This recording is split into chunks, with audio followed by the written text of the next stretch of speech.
Several important facilities on the territory of the Russian Federation have been attacked, and the Russian dictator Putin says that negotiations are impossible, a ceasefire is impossible, and he does this because, according to the Institute for the Study of War, he believes that he can win in Ukraine.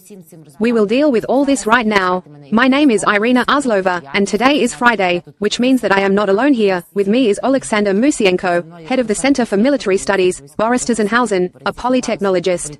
Hello, I'm glad to see you. Glory to Ukraine. Glory to the heroes, hello. Glory to the heroes, hello. Thank you so much for coming. And in this format, too, together we always have something to talk about. Well, the Tambov swarm is yours, comrade. Now you can rename this phrase like that. This is not the first time that the Tambov Powder Plant has been attacked. It is located in the city of Kotovsk. Of course, the local authorities say we destroyed everything, there was nothing. And our sources in the main intelligence directorate say okay, there was no hit. In that case, there was no Tambov gunpowder plant either. Oleksandr, how valuable is this, given that gunpowder is really in short supply around the world, given the pace of the war, the aggression that Russia is conducting, and this hit that did not happen? How effective is it? Tambov gunpowder plant performs one of the most important functions. Because it is really quite powerful, it has significant production capabilities compared to other plants in Russia. And given the fact that there is a shortage of gunpowder, as you rightly pointed out, this is exactly the case, because gunpowder is needed in many things. It is needed in the production of shells, ammunition, explosives. Gunpowder, its elements, and so on are massively used. Therefore, of course, from the point of view of the fact that Russia has declared plans and intentions to increase its production, the disabling of such plants is an important point. That is, you need to understand that if this, is like a chain. If there are enterprises that are waiting for the Tambov powder plant to supply them with gunpowder, for a certain time, so that they produce, for example, a batch of 152 mm or 122 mm shells. Accordingly, they are dependent on these supplies. Yes, they can borrow from another plant, from another enterprise, but it still takes time, because it is necessary to reorient the production lines, and those plants, in turn, they are focused on something else. There may be enterprises that produce artillery shells. So, at the very least, it causes delays and it causes disruptions in the production of ammunition. And therefore, strictly speaking, strikes on such facilities should continue, because the Russian military-industrial complex itself, it plays a certain role, Russia relies on it. You know that they declare very ambitious plans to produce almost 5 million shells there this year, of various types. It is clear that this is all a lie. They will not really produce so much. They have declared their intentions to produce 2.7 million or 2.9 million, according to various estimates. But we need to keep hitting them so that they can't produce both 2.7 and 2.9. This is the third strike against this plant. It happened in January and earlier.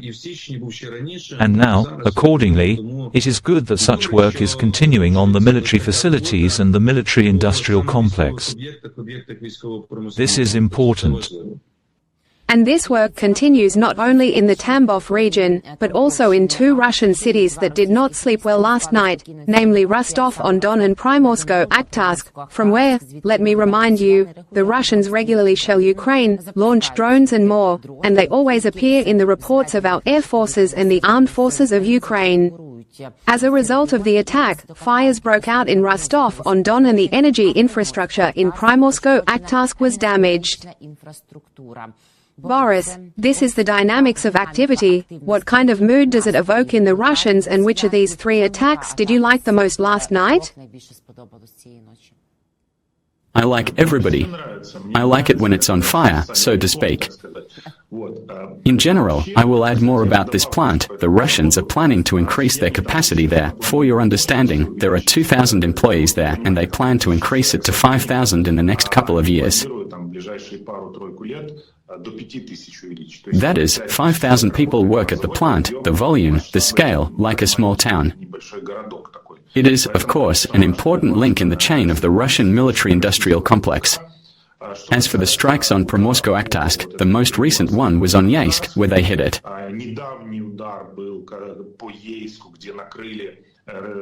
And in the Crimea, where a warehouse with shards was blown up in a military unit in Balaklava. We can see that there is a systematic hunt for shard, for the warehouses where they are stored, and for instructors. Because in Balaklava, it flew into the house where these instructors and cadets lived.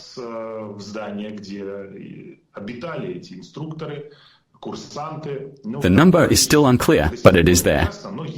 Ambulances went there in sufficient numbers. That is, we see that our defense intelligence knows where to shoot.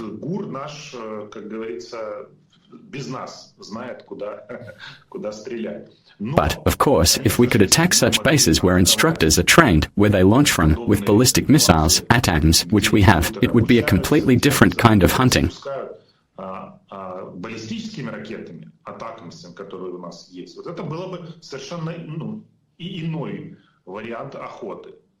But I hope that all these permits will be removed and removed, so we are waiting. Given Putin's recent statements that he is absolutely not a negotiator, it seems that he wants to escalate something like this in time for the US elections.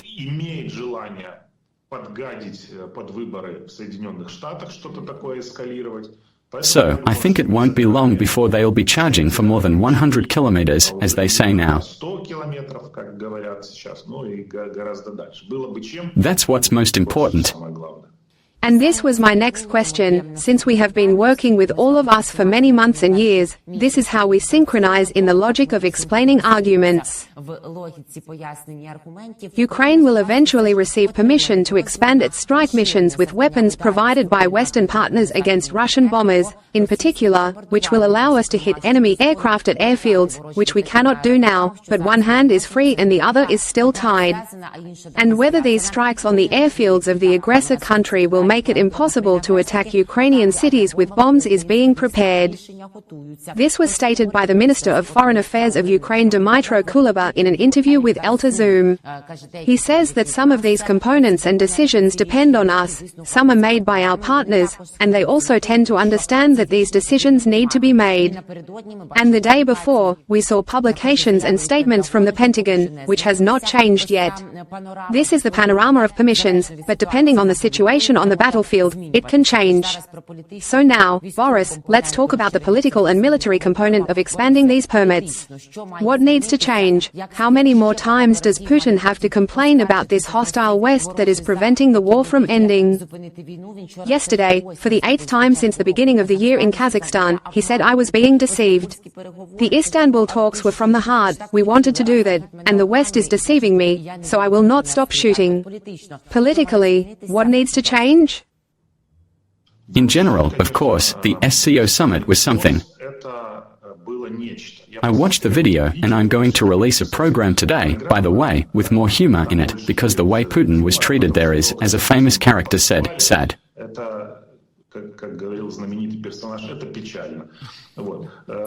As for Putin's statement, we were deceived, we are ready. To be honest, he was an irritant at the summit. When Putin began to say that it was all because of the West, we didn't attack anyone, we showed the audience, and it was clear that he was just pissing everyone off because he had given countries enough problems in the form of secondary sanctions.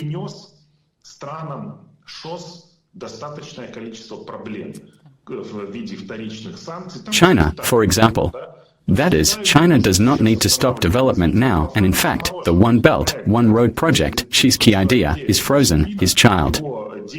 This project is now frozen because China was forced to take the position it did in its paradigm. That is, Putin came to the summit, the third year of the war is underway, he is like any Benzia, this inadequate who talks about mosquitoes from the rostrum, and he sits there and says that it is all because of the West that we need to give up the dollar. And there are also a lot of authoritarian regimes around. I remember Iran and Tajikistan. In general, Belarus was accepted. Lukashenko is happy. So, everyone is sitting around and thinking, why do we have to solve problems that we wouldn't have had if you hadn't started this war? Why? And there is no answer to this question now. Putin has created problems for everyone in the region. Yes, of course, China has increased its influence on the countries of Central Asia. In fact, it has covered them with its financial and military umbrella, including taking away from Putin what the USSR once so kindly handed over to him. It has a huge impact on the countries of Central Asia. The most monolithic influence. That's it, now they've gone to China. That's what the great geographer did, that's all of it. Of course, they'll tell the Russians, they'll show them the menu. It's a stupid way to show the menu at all these scoop meetings, dumplings with crab, sturgeon, something.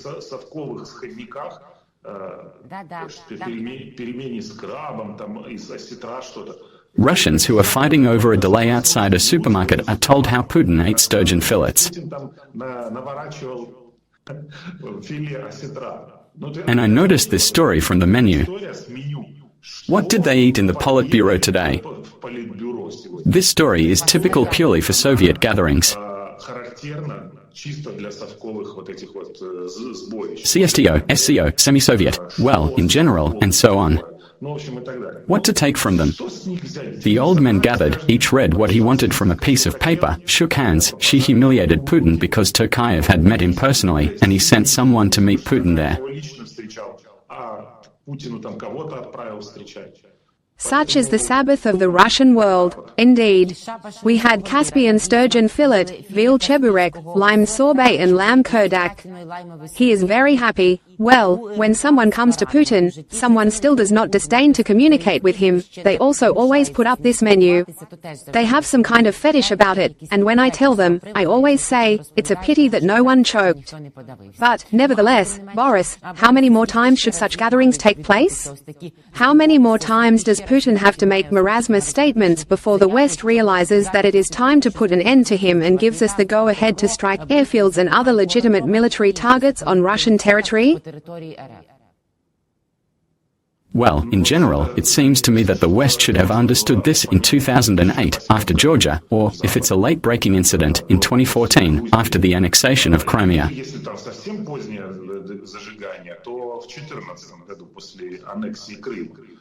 Or, if it was very late, after the 24th of February, after the full-scale invasion.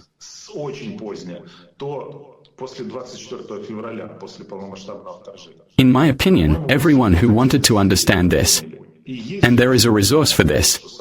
That's what's most interesting. There is a resource to finish with Putin, well, at least with his economy. But there is a feeling that after signing something, this spirit of negotiation is in the air right now. We will find out who is with whom, what format, and what intermediaries in the near future. Where we know, roughly, not roughly, but exactly, Saudi Arabia, when we also know roughly, it is probably at least a month before November 5th, before the elections. Well, that is early mid-October. I think so. What they will agree on or not remains an open question, but first of all, you see, the sanctions that Putin says are only making us stronger, and one of the key demands is to lift the sanctions as soon as possible.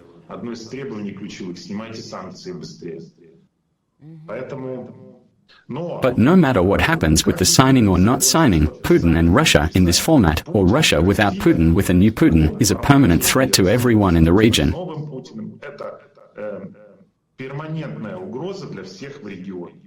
An even greater inadequacy will come, or some young man who will say, well, this one did not even gather the USSR until old age, and I will do it, or I am unusually sick here, I press the button, I don't care at all. Anything can happen. So, that's the way it goes. They are definitely sick there, and all representatives of this regime. In order for the war in Ukraine to end, no sanctions need to be lifted. On the contrary, economic restrictions and pressure need to be increased. There should be international isolation, lifting the ban on strikes on the territory of the aggressor country, which is what we are talking about now. These are the three tools that Mikhailo Podolyak, advisor to the head of the office of the President of Ukraine, sees. He voiced them on our air the day before. Oleksandr, is it true true, because this removal of all residual bans could be a breakthrough for the military? After all, then this logistics would have snapped like nuts, as Putin once said about Patriots in December 2022. And we would have built airfields and factories, and not just snap like nuts. The fact is that it would certainly expand our capabilities and capabilities. It would do much more, because now we can't use the same Atacamas, but you know, even with combined strikes and attacks, we can use a ballistic missile. I hope that we will also expand the program for the production of Neptunes with a range of up to 1,000 kilometers, cruise missiles, which would increase the effectiveness of strikes significantly and improve their efficiency, and the destruction and consequences for the enemy would be devastating. This is important to understand, from the point of view of the fact that, of course, the West, for example, still has such a trump card that has not been used. It will always be up its sleeve. Because we don't know exactly what missiles will be suspended from F-16 aircraft. And if we take the F-16 aircraft with the YAR-SSM missile, it is available in two versions. One up to 500 kilometers, the other up to 1,000. Accordingly, it generally increases and expands opportunities. And it would definitely be quite a serious, I can even say strategic move that would make Russia think.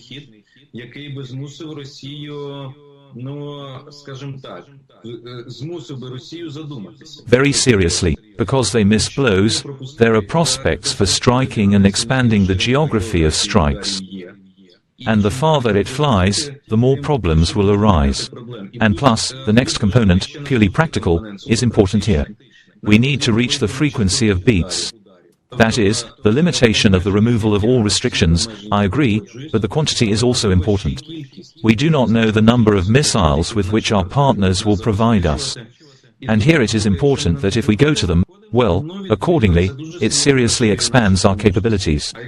And if we are talking about the rear, the operational close rear of Russia on the territory of the Belgorod, Kul, Voronezh regions, Rostov, this significantly destroyed the enemy's plans, the ability to launch such strikes, of course. Well, this would also affect the course of military battles. This would not stop the war, but it would be a serious tool on the way to really stopping this war in the future. For example, not even to stop, but to destroy the plans of the aggressors.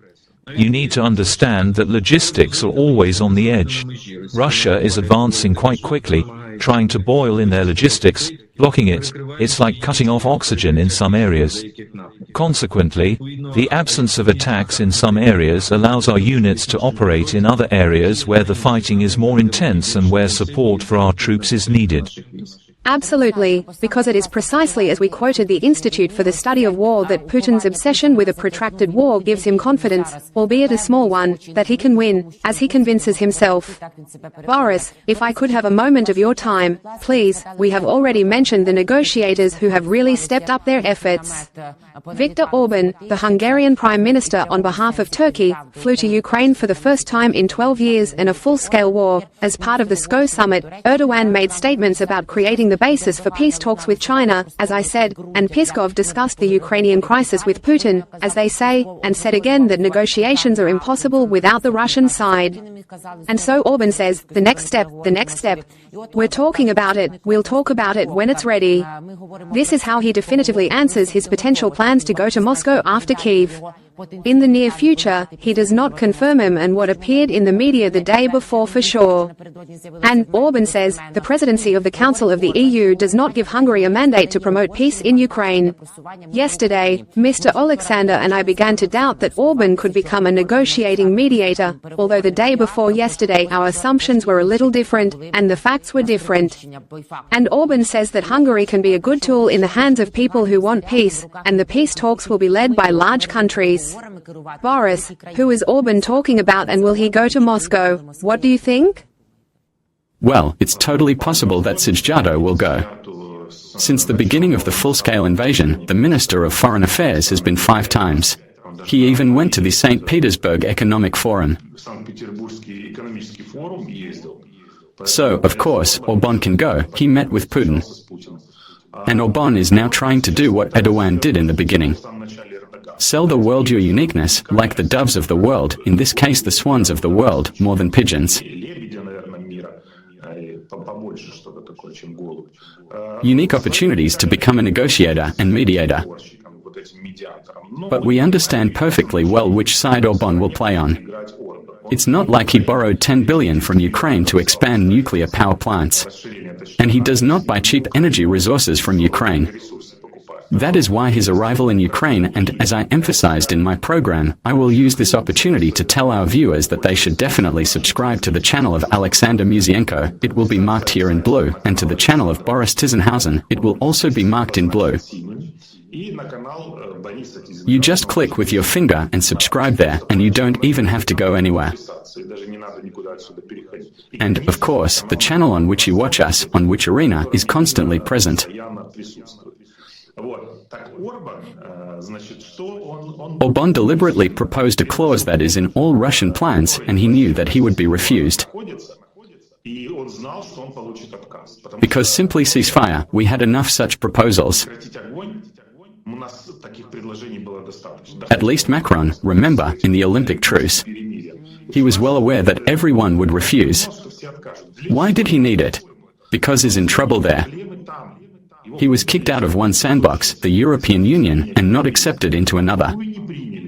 And it was not accepted because they say that you can only unite with the far right because you are pro-Russian. And to show that he is not pro-Russian, he came to Ukraine, said, let's turn off the fire, but they refused. Well, that's it. What questions to me? That's how cunning Orban is. So everything is clear there. About the negotiator of the big countries. Well, it is clear that there is the biggest player on each side. China and the United States, the European Union of course. And, perhaps, there will be some organizations. The UN maybe. And someone else. And the so-called Global South, although it is not very correct to say, but it is no less than Brazil, maybe? No, why? First of all, these mediators must also become guarantors later on. We will not trust these guarantees later, of course.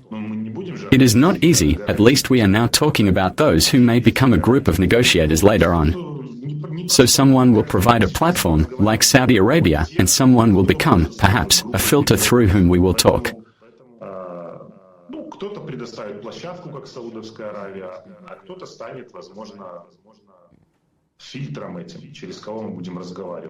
Boris, thank you. We'll see you on Monday and continue our traditional rub. Borys Tizengauzen, political strategist, was with us. Oleksandr Musienko continues to stay with us. Oleksandr, after such statements by Orban, we are tracking his actual statements and potential participation and role as a mediator in the negotiations. What can we say today about his desire to go or not to go to Moscow? Well, it's very simple actually. It is clear that he is claiming to be a mediator, and he wants to demonstrate that he can handle it. And so it is obvious that, according to the logic of mediation, he should speak for both sides. He wants to try to say something else to Russia, and allegedly bring something from there, give an interview, and say that he is trying to find a mayor, that is, that he is an extremely serious peacemaker who wants to ensure the mayor's security in Europe. So, in fact, I think he may visit Russia as well. It is clear that there will be no breakthrough here, but he will try, it is noticeable. In fact, neither the US nor China is in a hurry to mediate. That is, the fact that the president of Ukraine is calling on him is right, and I would say that even, not as intermediaries, but even just to make China realize that supporting Putin and Russia is a mistake, and that China will benefit more from, say, cooperation with the West and support for international law, but they are in no hurry, so there is still only Orban. Others don't want to be a mediator, so he'll try. Well, he will try it for now. How to do it? Well, this is also for the time being, because he has to explain to his EU partners how he travels, and if it is not agreed upon, it causes problems. But what is clear is that he could already claim certain results as his asset, since the Ukrainian president also reacted to the idea of a ceasefire.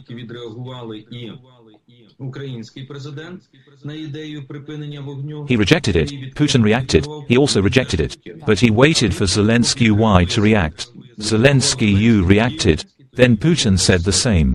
This means that there was some kind of communication between Orban, between Budapest and Moscow while Orban was in Kyiv, and it may continue. And then we will see how much effort is enough, and to what extent the European Union itself will allow Orban to act and so on.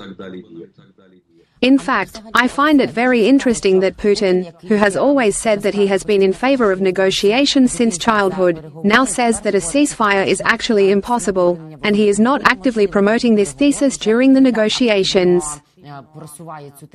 Is he somehow beginning to realize that this is impossible on his terms, or are we not actually going to take these steps, or are there any new reactions on our part?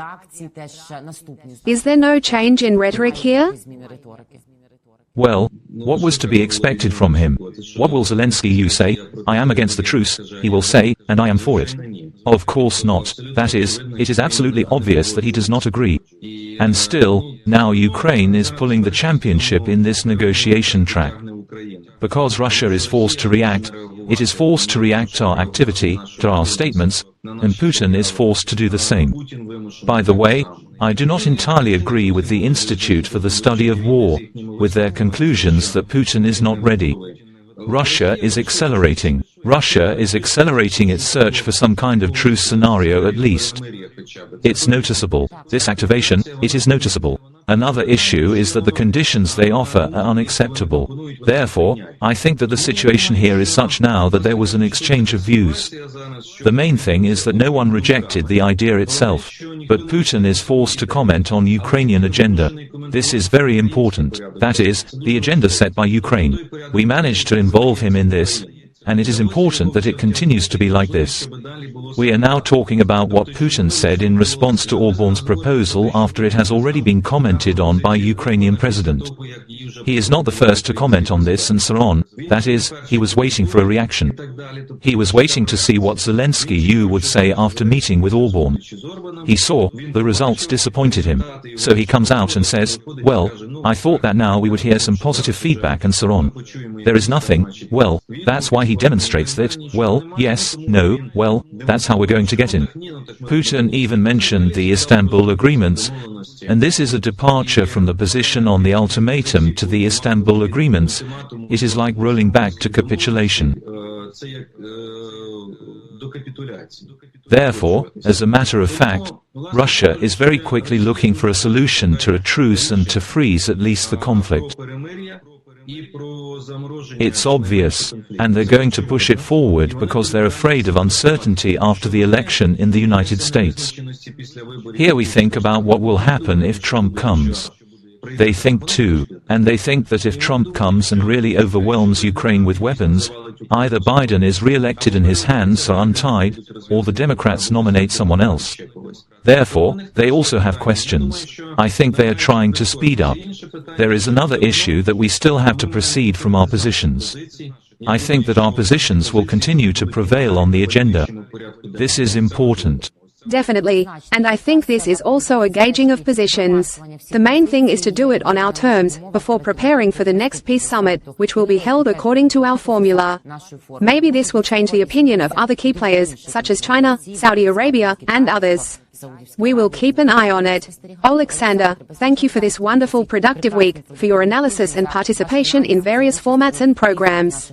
You are always welcome, both we and our viewers. Good day, until Monday. Thank you, all the best. Oleksandr Musienko, head of the Center for Military Studies. Let me remind you that we also had Borys Tizengauzen, a political strategist, and we are happy to see you with us on Fridays.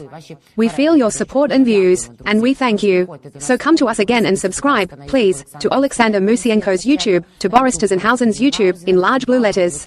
All these active links can be found below this video. And, of course, on YouTube 24 and Zaxi.net, don't forget either. The more you are, if you have your subscription, all this allows. All these are also the tools that give the go-ahead for our interviews to be promoted through the YouTube. Take care of yourself, believe in the armed forces of Ukraine. See you and win.